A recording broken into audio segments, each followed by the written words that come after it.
Hello everyone. तो कैसे हो आप सब। मैं हूँ सोनी, आपकी जीएल स्टोरी टेलर और राइटर। बिना किसी देरी के आते हैं सीधा स्टोरी पे। आशिकी एक जुनून का पार्ट 43। पिछले पार्ट से सीधे आगे चलेंगे। ओके। ये इश्क का रोग न जाने कितनों की ज़िंदगी खा जाएगा, कितने तबाह होंगे, कितने उजड़ जाएंगे। इस दास्तां का अंजाम क्या होगा सोच के ही डर लगता है। जो होगा वो आमनी होगा, या तो सब कुछ मिलेगा सबको, या किसी का कुछ नहीं बचेगा। ये इश्क चारों की जिंदगी खा चुका था, कोई अपने आपे में नहीं था। और इसी के साथ पूरे 5 साल बीत जाते हैं इस इश्क की लगी आग को, जो ना तो बुझने का नाम ले रही थी और ना ही रुकने का। सबसे पहले देखेंगे एक मासूम को जिसने सिर्फ इश्क किया, बदले में कुछ भी नहीं चाहिए था उससे, कुछ भी नहीं।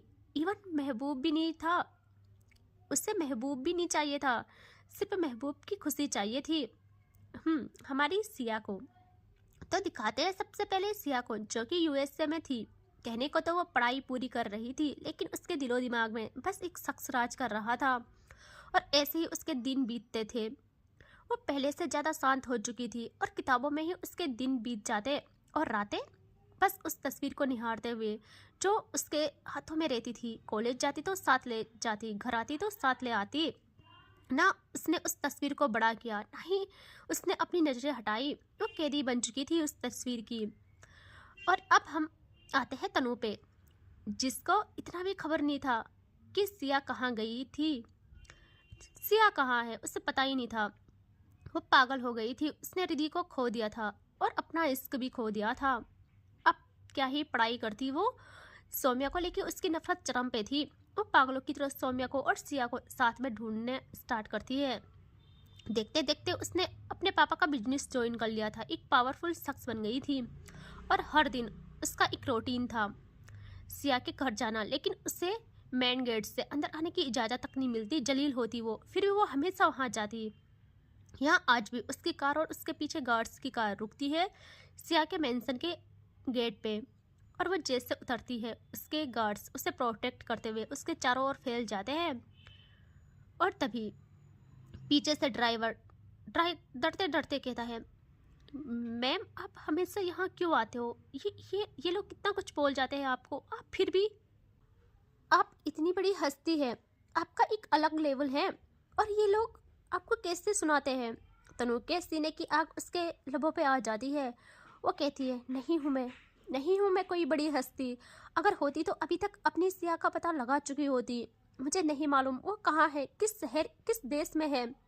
और ये जगह मेरे लिए मंदिर है, और इस मंदिर में मैं तब तक आती रहूँगी जब तक मेरी मूर्त यहाँ नहीं स्थापित हो जाती। मैं आती रहूँगी, यहाँ आती रहूँगी। और तभी अगेन रात हो जाती है।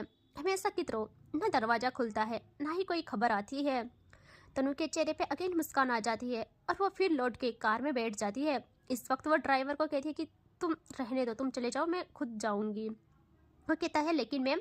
तनु कहती है, मैंने बोला ना। और वो बैठ जाती है कार में। और जैसे बैठती है, उसने जो बाहर खुद को स्ट्रॉन्ग दिखाया था, यहाँ वो बिखर जाती है। डेस्क पे रखी एक तस्वीर उसकी दुनिया बन जाती है। वो तस्वीर थी सिया की मासूम सा चेहरा, आंखों पे चश्मे। तनु उस तस्वीर पे एक हाथ फेरती है और कहती, तुम कहाँ हो सिया, कहाँ हो। मुझे इतना पता है तुम आओगी ना। मुझे यकीन है तुम पे, लौट के आओगी तुम, चाहे कितनी भी दूर हो। तुम्हें आना पड़ेगा, तुम मुझे ऐसे भूल नहीं सकती हो। प्लीज़ मुझे भूलना मत, लौटना। तुम्हें लौटना होगा, मेरे लिए ना सही, किसी और के लिए, लेकिन तुम्हें आना होगा। लौट आना सिया, लौट आना। और वो अब ड्राइव करती है रफली और पहुंच जाती है सीधा क्लब। वही उसकी रातें बीत जाती थी। और अब दिल थाम लीजिए, बारी आ गई है क्वीन की लाइफ डिस्कस करने की। The one and only Ridhi. हम को दिखाते हैं हुस्न की मलिका को, जिसके प्यार के नाटक से किसी की रातों की नींद छिन गई थी, किसी के दिन का चैन उजड़ गया था, किसी को इश्क से नफरत करा लिया था उसने, किसी की मुस्कान को आग लगा दिया था। लेकिन इस आग में कहीं घर जब्त में आ गए थे। खुद रिधि भी इन लपटों से नहीं बच पाई थी। वो भी खुद को हार चुकी थी। वो भी जब अब्रॉड चली गई तो वहाँ उसने भी अपनी यादों की जख्मों को भरने की तमाम कोशिश की, लेकिन जख्म भरने तो दूर, वो और रिश्ते चले गए और शरीर में खून की जगह सौम्या का नाम दौड़ने लगा। वो दिन में तो अपनी तालीम पूरी करती, लेकिन रात रात उसे खंजर के जैसे चुभती। हर रात बालकनी में एक सोफे पे बैठी चांद को तकती और बगल रखी सौम्या की तस्वीर पे नजर रखती। सौम्या की दी हुई शॉल ओढ़े पूरी रात बिता देती वो वहीं बालकनी में, लेकिन उसके दिलो दिमाग से ये ख्याल नहीं जाता कि कैसे एक लड़की जो सबको कदमों तले रोन देती थी, कैसे उसको एक शख्स से इतना प्यार हो गया, एक शख्स के इश्क का रोग लग गया और वो जोगन बन गई। लेकिन भाई, शेरनी कहीं भी रहे, किसी भी कंडीशन में रहे, शेरनी शेरनी होती है। एक दिन वो रात को ऐसे ही बैठी थी बालकनी में और उसी पल उसका डोर ओपन होता है और वो अभी भी खामोश वहाँ देखती भी नहीं थी। और वहाँ थे उसके पापा जो आज ही इंडिया से आए थे, लेकिन रिधि बात तक नहीं कर रही थी उनसे। सबसे मुख मोड़ लिया था उसने और वो उसके पास आते हैं और देखते हैं उसकी हालत और कहते हैं, ये क्या हाल बनाया है तुमने अपना, क्यों सजा दे रही हो खुद के साथ साथ हमें भी। और वो एकदम रिधि का हाथ पकड़े उसे खड़े उठाते हैं। अब देखती है रिधि नजरें उठा के उन्हें और वो कहते हैं, अब यही दुनिया बसा लो तुम अपने, यही रहोगी तुम, इंडिया जाने की जिद छोड़ देना। 5 साल पूरे हो गए हैं, इसका मतलब ये नहीं कि तुम चली जाओगी, तुम अब यहीं रहोगी, वहाँ जाके तुम्हारा दिमाग और ज़्यादा खराब हो जाएगा। और रिधि ना मुस्कुराती है और कहती है कि नहीं पापा, मैं वापस आऊँगी, देखूंगी कि जो 5 साल पहले जल चुका था उसकी राख भी बची है या नहीं, या वो भी आपने तबाह कर डाली है। तब जाके मेरे दिल में कहीं ना कहीं ठंडक मिलेगी, कहीं ना कहीं मेरे दिल को ठहराव आएगा, वरना उस शख्स की यादें मुझे खा जाएंगी। और ये सब आपकी वजह से है पापा, आपकी वजह से। उसके पापा कहते हैं, क्यों क्यों कोसती हो हमें हर बार? ना हमसे मिलने आती हो, ना हमें यहाँ आने देती हो। हमसे मिलना तुम्हें गवारा नहीं, बात करना गवारा नहीं, हमारी इकलौती बच्ची हो तुम। हम बहुत प्यार करते हैं तुमसे, तुम्हारी खातिर ही तो किया सब कुछ। आखिर क्या ही क्या है हमने, कौन सा ऐसा जुल्म किया है? कौन नहीं चाहता है उसका बच्चा बेहतर जिंदगी जिए? हाँ, क्या गलत किया हमने? रिधि कहती है, गलत किया आपने, गलत किया है आपने, मुझसे झूठ बोल के उस पार्टी में बुलवाया मुझे और मुझे खबर भी होने नहीं दी। ऐलान कर लिया आपने कि मेरी और राज की मंगनी हो रही है। आपको पता है मैं अपनी मर्जी के बिना किसी पे नजरें तक ना रखूं और मैं मंगनी कर लूंगी। उनको गुस्सा आ जाता है और वो कहते हैं, हाँ, हमें जान गया था तुम्हारी नजरें किस पर टिकी है। जो हमारे नौकर की हैसियत ना रखे उसके सर में अपना ताज नहीं रख सकता था मैं। क्या गलत किया मैंने? हर बाप की ख्वाहिश होती है उससे बेहतर, उसके बच्चे को बेहतर फ्यूचर मिले। यही सही लगा मुझे, उसे तुम्हारी ज़िंदगी से फेंकने का यही तरीका सही लगा मुझे उस टाइम। रिधि के बर्दाश्त के बाहर हो जाता है, उसके जख्म पे मानो किसी ने चोट मार ली हो। वो एकदम टेबल में रखे लैम्प को हाथों से गिरा देती है और पागलों की तरह कहती है, क्या कर पाए आप? मेरी हालत बद से बदतर कर गए आप। नहीं उखाड़ पाए उससे मेरी रूह से, मेरी ज़िंदगी से नहीं उखाड़ पाए, बल्कि पहले से ज़्यादा बस गई है वो मेरे दिलो दिमाग में, मेरी नस नस में खून की जगह उतर गई है, खा रही है मुझे धीरे धीरे। पापा, उसकी यादें तड़पा रही है मुझे। जब तक आपने मुझे उससे अलग करने का सोचा, तब तक वो मुझे हासिल कर चुकी थी पापा, पूरी तरह हासिल कर चुकी थी। और वो इतना टूट जाती है कि रोते रोते ज़मीन पे बैठ जाती है और उसके पापा को फील हो जाता है कि उन्होंने उसकी खुशियाँ नहीं, सिर्फ बर्बादी चुनी है, सिर्फ बर्बादी। रिधि रोते रोते कहती है कि वो शख्स मेरे पास आता है, मेरे सामने बैठ के मुझसे नजरें मिलाता है, बट खामोश, सिर्फ खामोश रहता है। मैं चीखती हूँ, चिल्लाती हूँ और वो मुस्कुरा के चल देता है। अभी आएगा, अभी आएगा और अभी गायब हो जाएगा। मेरी नींदों में आके, मेरे ख्वाबों में आके मुझे सताता है। मैं क्या करूँ पापा? मैं पागल हो जाऊंगी, मैं पागल हो जाऊंगी पापा। और वो एकदम उससे ना सीने से लगा लेते हैं और कहते, तुम शांत हो जाओ बच्चा, हम जाएंगे, इंडिया जाएंगे, तो तुम जो बोलोगी वो करेंगे हम, ओके? तो तुम्हारी डिग्री मिल जाए तुम्हें, बस हम वहाँ हॉस्पिटल बना रहे हैं, सब आपके नाम, सिर्फ आपके नाम होगा और आप अपनी मर्जी से जी लेना। आप शांत हो जाओ, हम जाएंगे।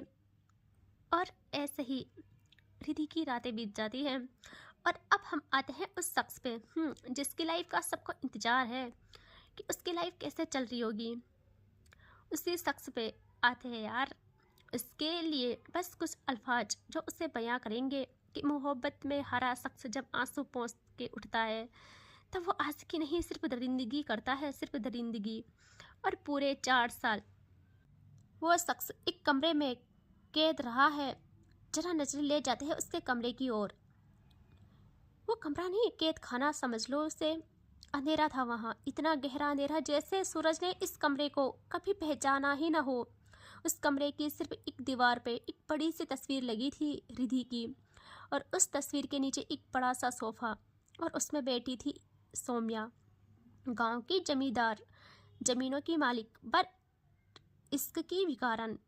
अब उसे दिखाते हैं उस बड़ी सी तस्वीर के नीचे वो सोफे में पूरा टिक के बैठी थी, गर्दन पूरी पीछे, आंखों के कोने से टपकते आंसू, आंखों के कोने से टपकते हुए आंसू की धार, एक हाथ में सिगरेट सुलगती हुई उसकी रूह के साथ, जो जलते जलते उसके हाथों को भी जला देती, लेकिन वो उफ तक न करती। रिधि का चेहरा, उसका हंसना, उसका बदन, सब कुछ उसके सामने आ जाता। वो पागल हो जाती, खुद को नोचती। 4 साल तक सौम्या ने दुनिया ना देखी थी, ना गांव, ना ही हवा, ना ही खेतों की महकती मिट्टी, ना लोगों की आवाज़। उसकी दुनिया सिर्फ एक तस्वीर थी और एक नाम, रिधि का। वो तस्वीर से बातें करती, वो तस्वीर से लड़ती, उस पर चिल्लाती। उसने पूरे रूम की दीवारों को रिधि के नाम से सजा लिया था, गजलों से भर दिया था। वो जब बेचैन होती तो कभी दीवारों पे लिखती, कभी कागज पे और कभी कभी ज़मीन पे। पूरी तरीके से पागल हो गई थी वो। सौम्या का दिल एक कैद खाना था, जिसने सिर्फ एक कैदी को वहाँ कैद किया था, रिधि को, और जेलर भी वही थी और मालकिन भी वही।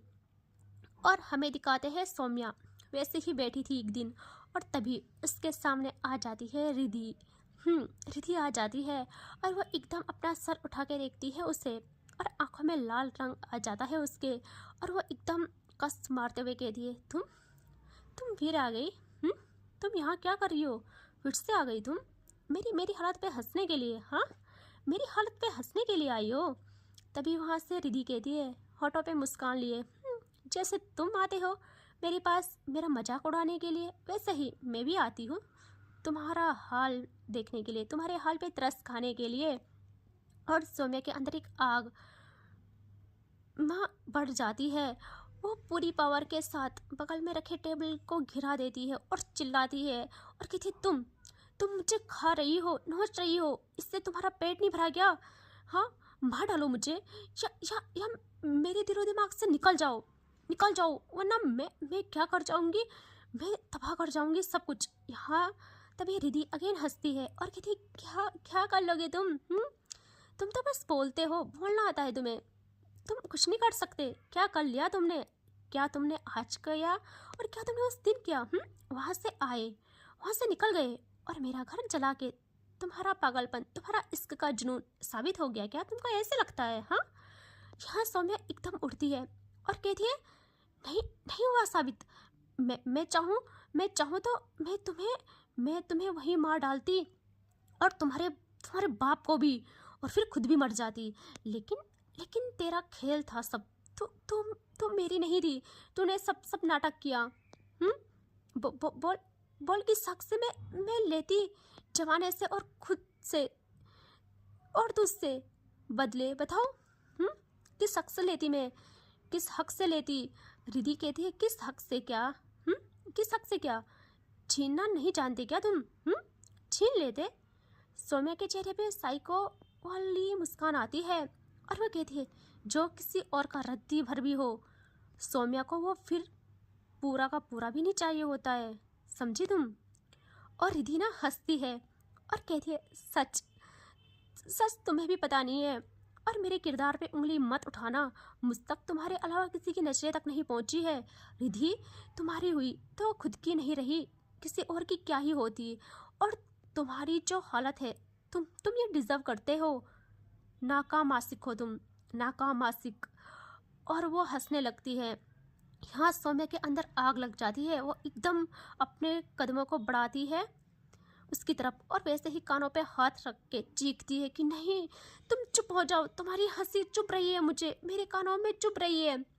और जब रिद्धि चुप नहीं होती, सौम्या बिल्कुल उसके पास आके एकदम उसको उसके बालों से ग्रैब कर लेती है और उसके बाल पीछे खींच के और कहती है चुप हो जाओ, वरना मैं जैसे वो रिद्धि को देखती है, रिद्धि रेत के जैसे उसके हाथों से ढह जाती है, हवा के जैसे उड़ जाती है और सौम्या पूरी तरह आउट ऑफ कंट्रोल। वो कहती कहाँ चली गई तुम, कहाँ चली गई, मुझे ऐसे सताया मत करो।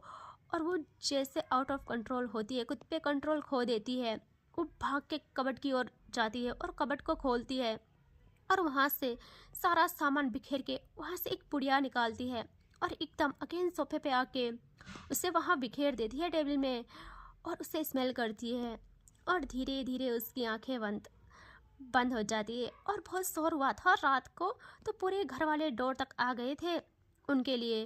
ये नया नहीं था, 4 साल में न जाने कितनी बार ये हो चुका था।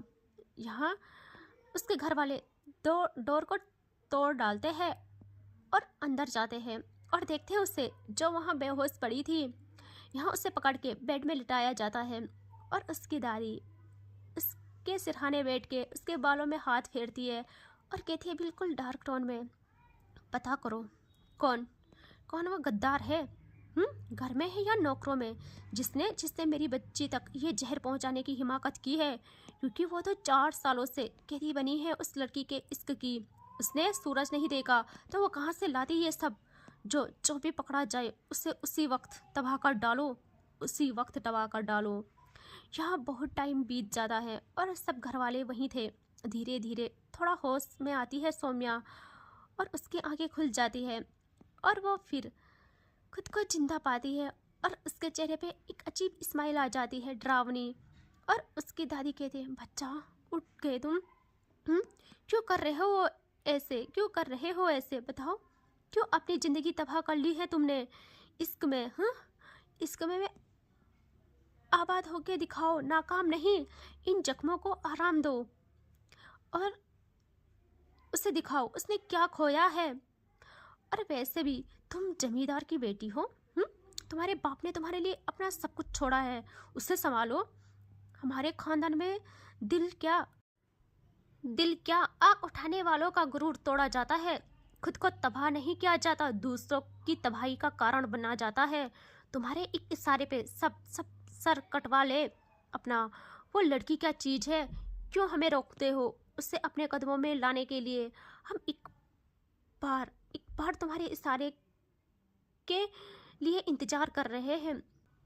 तुम बस एक बार बोलो, धरती के किसी भी कोने में होगी, ढूंढ के लाएंगे हम।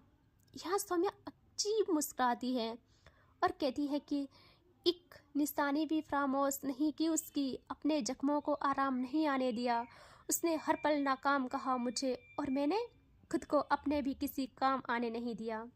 यहाँ उसकी दादी और उसकी माँ का कलेजा, सबका कलेजा भराता है। वो एकदम उसका फेस हाथों में लेके कहती है क्या कर रही हो तुम, दर्द नहीं होता, कैसे सह रही हो ये जख्म जो रिश्ते जा रहे हैं तुम्हारे बदन पे।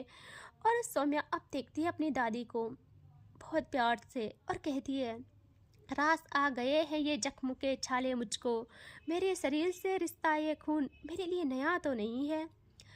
और उनके बर्दाश्त से बाहर हो जाता है। वो एकदम सबको कहती है कि सब बाहर चले जाओ और घर वाले शॉक्ड। वो कहते हैं बट यहाँ, वो कहती है मैंने कहा ना सब बाहर जाओ। और सब ना बाहर निकल जाते हैं और डोर होता है बंद। अब यहाँ उसकी दादी कहती है मेरी तरफ देखो सौम्या, लेकिन सौम्या उन्हें देखती ही नहीं ना। वो कहती है मेरी तरफ देखो, जो इंसान शेरनी है, सबको अपने एक हुक्म पे झुका लेती है, वो आज सौम्या के पास टूट जाती है। वो एकदम उसका फेस थामे कहती है मेरी बात सुनना, फिर फैसला तुम्हारे हाथों में होगा सौम्या। और सौम्या नहीं सुनती, अभी भी नहीं सुनती। वो अपनी ही जोन में थी। उसकी दादी को बहुत गुस्सा आता है, वो पूरी टूट जाती है। वो चिल्ला के कहती है तुम्हें मेरी सौगंध है, तुम आज सुनोगी मुझे। 4 सालों से मैंने सोचा आज सही हो जाएगा, कल सही हो जाएगा, लेकिन ये वक्त के साथ और बढ़ता जा रहा है। तुम आज मेरी बात सुनोगी।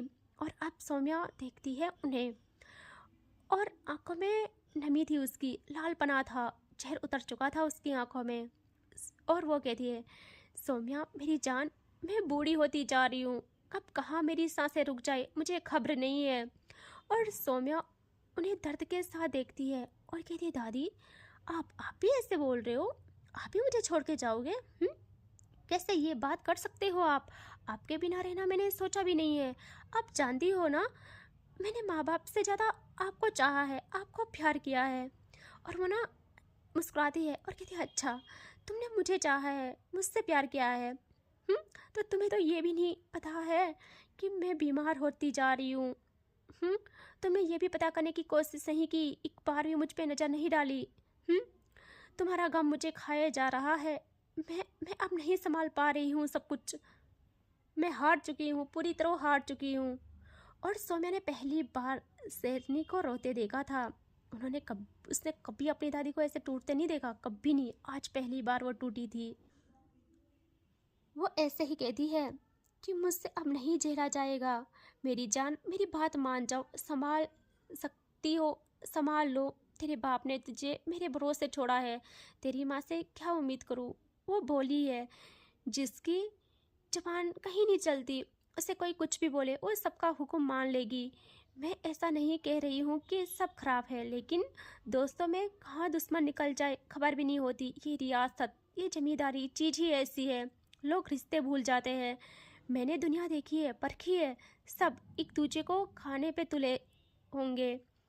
तेरे दादा का वो अंदाज, वो दबंगगिरी तुझ में दिखती है, सिर्फ तुझ में। और तेरे बाप का हिस्सा तेरे नाम है, उससे डुबो मत। मेरी बूढ़ी हड्डियों में इतनी जान नहीं बची है, मैं सब संभालूं। मेरी खातिर अपना ओहदा संभाल। तू जानती है मैंने कभी लड़की लड़के में भेद नहीं किया। मैं खुद लड़की हूँ और देख, आज तक किसी की इतनी औकात नहीं होती है कोई मेरे सामने नजर तक उठा ले। आज तक मैंने सब कुछ संभाला है, किसी की औकात नहीं बनती मेरे सामने नज़र तक उठाने की। और तुझमें तो तेरे दादा के सारे गुण आए हैं। तू कैसे कैसे ऐसा हाल कर सकती है अपना? तुझे जो चाहिए उसे हासिल कर डाल, छीन ले दुनिया से। ऐसे मर के इतिहास नहीं रचा जाता। सौम्या खामोश रहती है, लफ्ज नहीं निकलते उसके मुंह से। और इस बार दादी एकदम उसका हाथ पकड़े अपने सर पे रखती है और सौम्या सॉफ्ट। और वो कहती है, तुम्हें मेरी सौगंध है, तुम्हें वो चाहिए तो हासिल कर, उसे छीन ले, तबाह कर डाल, जो कर डाल तेरी मर्जी, लेकिन पुरखों की इज्जत मत डुबा। और तुम्हें मैं एक बात बता रही हूँ, शायद तुम्हें थोड़ा तो अंदाज़ा होगा मेरे दर्द का। हमारे दुश्मन खुश होते हैं तेरी हालत से कि इनका गुरूर, जो सबसे ज़्यादा गुरूर था इस औरत का, वो तबाह हो रही है। और वो कुछ बताती है सौम्या को, जिससे सौम्या के अंदर एक अजीब सी आग पैदा हो जाती है। वो देखती है अपनी दादी को, उसकी आंखों में एक तपिश थी। और उसकी दादी कहती है, मैं बीमार रहने लगी हूँ, तुम्हारा गम, तुम्हारा ये हाल मुझसे देखा नहीं जा रहा है। तुम मुझे पूरी तरह से मत खाओ मुझे पूरी तरह से। मेरी बात मान जा।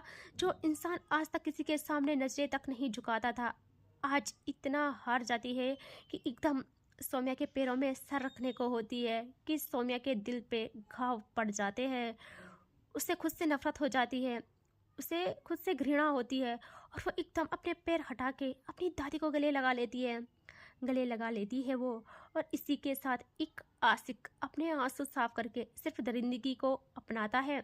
उसके दिलो दिमाग से इश्क के लिए सिर्फ नफरत पैदा होती है, इश्क के लिए सिर्फ नफरत जन्म लेती है, सिर्फ नफरत। और वो कहती है, अब अपनी दादी का फेस हाथों में लेके होठों पे दरिंदगी जैसी मुस्कान लिए कहती है, लो उठा लिए मैंने फिर से हथियार, कयामत की घड़ी आ चुकी है, कर लो मेरे दुश्मनों को जाके सावधान। मैं जिसके लिए सुधरा था अब वो जा चुकी है। सो इसके आगे देखेंगे नेक्स्ट पार्ट में, ठीक है? Take care, bye bye. I know कल मेंबर्स ने मुझे बोला था 2 पार्ट अपलोड करो, बट कल मैं रिकॉर्ड नहीं कर पाई थी, सॉरी, ठीक है? So take care, bye bye.